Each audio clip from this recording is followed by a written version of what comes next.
Okay, so let's do an application of synthetic division. And what it's called is the remainder theorem. So what I'm going to do is I'm going to actually show you how why it works in the first place. So remember, we have f divided by g is given to us by the quotient plus the remainder divided by g.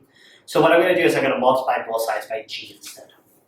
So if I multiply this and this by g of x, this g of x and this g of x cancel. So the left-hand side is just f, okay? And g of x gets distributed. So we get q of x times g of x plus r of x, and those two end up canceling. Now remember, when you're doing synthetic division though, synthetic division is a very specific type of g, right? G had to be x minus c. So we knew that this g over here can be written as x minus c. So in this problem, the question when we're trying to do this application is we want to know f of c. Well, f of c, wherever we plug in x, we're going to replace it with a c value. So this is q of c, c minus c, plus r of c. But this right here, this is 0. So this is really going to give us just r of c.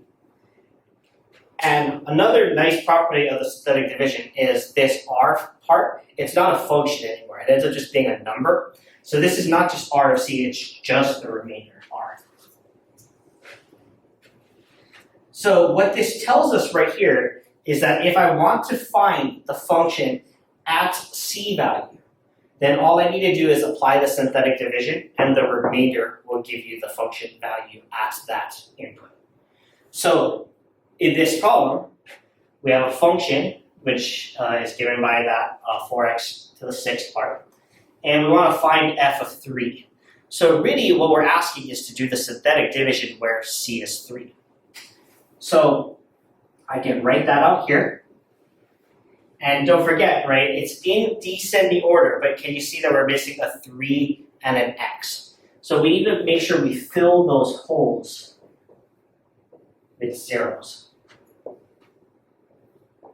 So this is the 6, the 5th power, 4th power, 3rd power, 2nd, 1st, and then constant.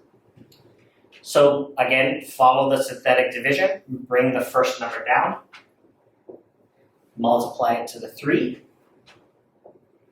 add together.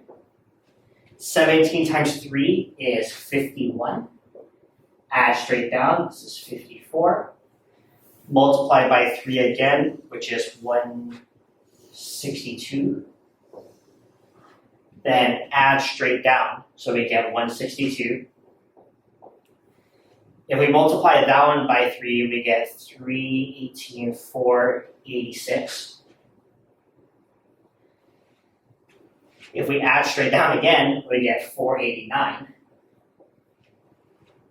489 times 3 is 120, 144, 146.